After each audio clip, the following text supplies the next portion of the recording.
Dear student, हमने पढ़ लिया कि स्वयं पोषी क्या होता है। अब हम पढ़ेंगे कि विषम पोषी क्या होता है, विषम पोषी पोषण किसे कहते हैं। ठीक है, बहुत इंटरेस्टिंग होता है विषम पोषी पोषण पढ़ना। विषम पोषी पोषण को 3 भागों में बांटा गया है। स्वयं पोषी पोषण पढ़ा हमने कि उसमें प्रकाश संश्लेषण क्रिया से पौधे अपना भोजन कैसे तैयार कर लेते थे और अपना पोषण कैसे करते थे। उसी प्रकार अब विषम पोषी पोषण या परपोषी पोषण पढ़ेंगे कि क्या होता है। तो ये 3 भागों में बटा होता है। और विषम पोषी आपने समझे क्या होगा कि जो अपने भोजन नहीं बनाते, अपने भोजन के लिए वे दूसरे पे डिपेंड रहते हैं, दूसरे पर निर्भर रहते हैं, इसे हम कहते हैं विषम पोषी पोषण। तो देखिए, प्राणी सम पोषण क्या होता है कि इनमें संपूर्ण वे सभी जीव आते हैं जो अपने भोज्य पदार्थ को अपने शरीर के अंदर ले जाते हैं और उसका पाचन करते हैं और उससे एनर्जी लेते हैं। ठीक है, तो इसमें समझने वाली बात है कि अब भोज्य पदार्थ को अपने अंदर पाचन करते हैं। और मृतजीवी पोषण क्या होता है कि मृतजीवी पोषण वह प्रक्रिया होती है जिसमें जीवों के शरीर व सड़े गले कार्बनिक पदार्थों से प्राप्त करते हैं।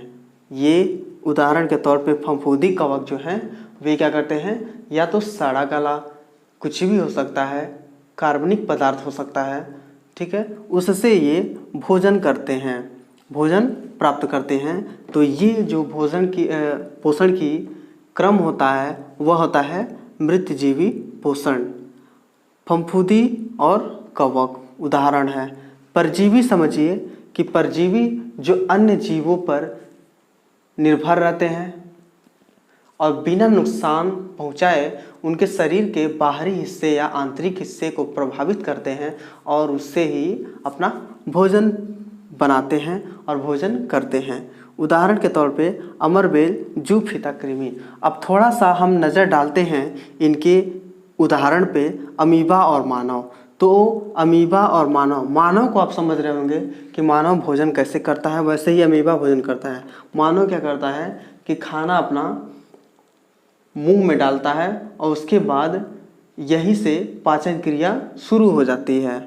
ठीक है, यहाँ देखिए आप उदाहरण देख रहे होंगे कि फफूंदी और कवक क्या है, ये मृतपोषी यानी दूसरों पे सड़े गले शरीर के सड़े गले व कार्बनिक पदार्थों से प्राप्त करते हैं। सड़े गले मतलब जैसे आपके घरों में रोटी दाल चावल सब्जी जो भी है ज़्यादा समय तक रख दिया जाता है, ज़्यादा दिनों तक रख दिया जाता है, तो उस पर आप देखे होंगे कि छोटे छोटे वाइट कलर के रुई जैसे उस पर धागे जैसे ऐसे चिपके रहते हैं। या फिर कहीं नमी ऐसे स्थान है जहाँ पे दीवालों वालों पे लग जाते हैं।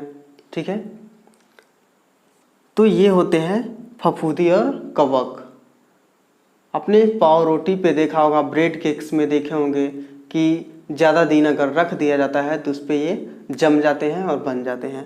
तो इसे आप समझ सकते हैं कि फफूंदी और कवक किस प्रकार मृतजीवी पोषण करते हैं। परजीवी पोषण, परजीवी अन्य जीवों पर शरीर के अंदर या बाहर रहकर उनको बिना नुकसान पहुंचाए, बिना मारे उनके अपना पोषण प्राप्त करते हैं। जू और फीता कृमि। जू को आप समझते होंगे कि जू हमारे बालों में छोटे छोटे जू पाए जाते हैं। वे क्या करते हैं, हमें नुकसान तो उतना नहीं पहुंचाते हैं, ठीक है, लेकिन हमारा ब्लड थोड़ा थोड़ा लेके वो चूसते हैं और उसी से अपना पोषण करते हैं। फीता कृमि कहते हैं स्केरिस को, जो हमारे पेट में ज़्यादा मीठा खा लेने से या फिर ऐसा कुछ अवार्ड खा लेने से छोटे छोटे जो क्रीमी टाइप छोटे छोटे कीटाणु हो जाते हैं, जिसे केचुआ कहा जाता है आम भाषा में, वे होते हैं। ठीक है, परजीवी में आपका जोंक भी आ सकता है जो चूसती है खून, मच्छर भी आ सकते हैं जो खून चूस के और अपना भोजन प्राप्त करते हैं, अपना पोषण बना लेते हैं। ठीक है, वैसे ही अमरबेल भी आ जाता है जो खून चूसता है और अपना पोषण तैयार करता है। ये फफूंदी कवक आप भली भांति परिचित होंगे कि सड़े गले मांस, सड़े गले या कोई कार्बनिक पदार्थ है। ठीक है, कोई भी ऐसा जो कार्बन से बना हुआ है, कार्बन से यानी जिसे जलाने पे ऐसे समझिए थोड़ा सा भी उसमें नमी रहे तो वो क्या होगा, फफूंदी कवक शिकार कर लेते हैं। और जहाँ भी कहीं भी ऐसा देखा होगा आपने कि कोई जीव मरा हुआ है तो उस पर कुछ छोटे छोटे जीव उस पर आक्रमण करते हैं और अपनी संख्या को मल्टीप्लाई करते हैं और वहाँ अच्छी तरह से उसे खा लेते हैं और अपना पोषण करते हैं। तो आपने प्राणी पोषक, मृत पोषण और परजीवी पोषण आपने भली भांति समझ लिया है। अब हम समझेंगे इसमें से अमीबा कैसे अपना भोजन करता है, क्योंकि एग्जाम में अक्सर पूछ लिया जाता है कि विषम पोषी पोषण का एक उदाहरण देकर समझाइए। तो आप अमीबा का उदाहरण देकर अच्छे तरीके से समझा देते हैं कि फिगर के माध्यम से कि ये कैसे कैसे अपना क्रम बदलता है और भोजन को अपने अंदर आकर्षित करके खींच लेता है और फिर से वो अंदर पाचन करने लगता है। तो आइए शुरू करते हैं अमीबा। तो डियर स्टूडेंट, हमने अमीबा के बारे में अब पढ़ना है, ठीक है। हमें अमीबा के बारे में पढ़ना है कि अमीबा कैसे विषम पोषी के अंतर्गत कैसे पोषण करता है। तो ये लीजिए फिगर बना है अमीबा का। ये 4 फिगर अमीबा का दर्शाया गया है। अमीबा का कोई निश्चित आकार नहीं होता, जैसे मोड़ के बना दीजिए अमीबा बन जाएगा। तो अमीबा अगर कोई खाद्य कण देखता है, वैसे इसकी आंखें तो नहीं होती है पर ये सेंस करता है, अपने आसपास खाद्य कण है तो वो जाता है तो वो सेंस कर लेता है कि यहाँ खाद्य कण है। तो जैसे ही खाद्य कण इसे पता चला कि यहाँ है, और सबसे पहले जानिए कि अमीबा होता क्या है। तो अमीबा एक कोश की जीव है, ठीक है, एक कोश की जीव है, ठीक है।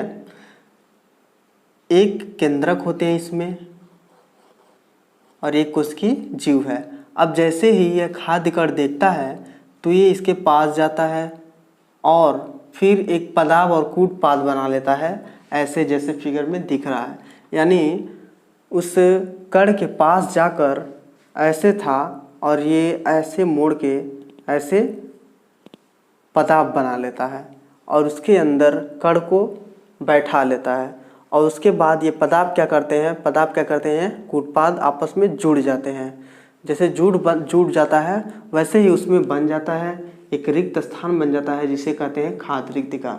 खाद्य रिक्तिका क्या करती है, जितने जटिल पदार्थ होते हैं, जो कण आया रहता है वो एक्चुअली जटिल पदार्थ होता है। तो जटिल पदार्थ को ये क्या करता है, सरल पदार्थ में तोड़ देता है और ये एक कोश की जीव अमीबा इस सरल पदार्थ से एनर्जी एब्जॉर्ब कर लेती है, जो चाहिए इसे ले लेती है और बाकी का जो बचा अपशिष्ट पदार्थ होता है। जैसे आपको पता होगा कि जितने भी धरती पर जीव हैं वे पोषण तो करते हैं लेकिन बदले में अपशिष्ट पदार्थ भी निकालते हैं, ठीक है। तो अपशिष्ट पदार्थ ये पचता नहीं है, पूरा तो पचेगा नहीं, तो जो पचता नहीं है उसे बाहर निकाल देती है। जैसे देख रहे हैं कि खाद्य रिक्तिका हुआ तो ये खाद्य रिक्तिका हुआ तो ये क्या किया, कठिन जो जटिल पदार्थ थे उसे सरल पदार्थ में तोड़ दिया, सरल पदार्थ अंदर आया। इसके बाद जितनी भी एनर्जी चाहिए थी, जो पोषण चाहिए था वो पोषण लिया। उसके बाद अमीबा फिर से इसे रिमूव कर देता है। कौन से, इसी प्रक्रम से जैसे इसने इन किया था वैसे ही वो आउट कर देता है, ठीक है।